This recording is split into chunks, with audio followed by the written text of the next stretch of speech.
Ikaw magbabayad, ha? Pa talaga.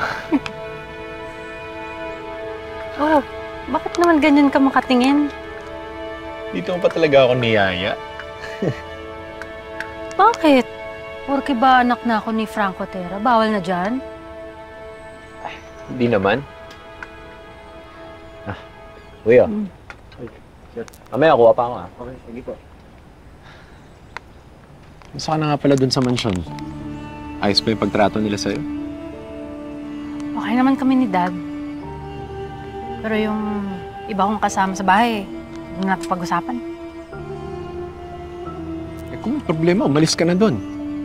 Hindi ka naman pala nila tanggap dun eh. Hindi naman ganun kadali yun. Siyempre, nakitira ako dun eh. Makapag-usap na ba uli kayo ni Amira? Bakit mo naman natanong?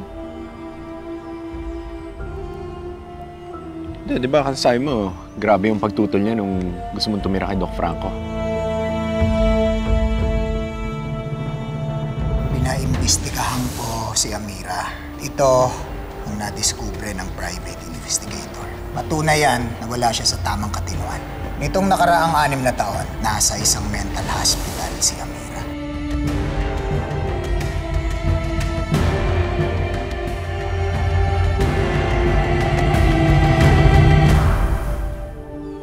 Rose, ayos ka lang? Oo naman.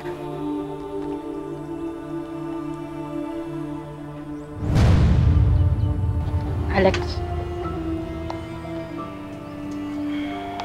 Alam ko yung pinasok ko nung nagdesisyon akong tumira sa mga Terra. Kaya huwag ka mag-alala, ha? Rose, maaalis mo ba sa akin hindi mag-alala?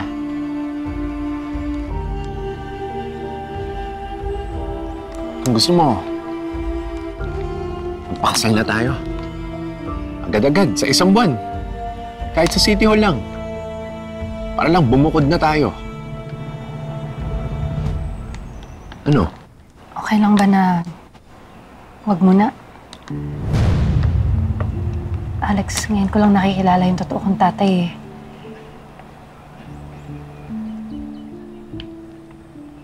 Ikaw bahala. Pero huwag na natin patagalin to, ha? Sa susunod na buwan, dapat ikasal na tayo agad. Pag-isipan mo yan.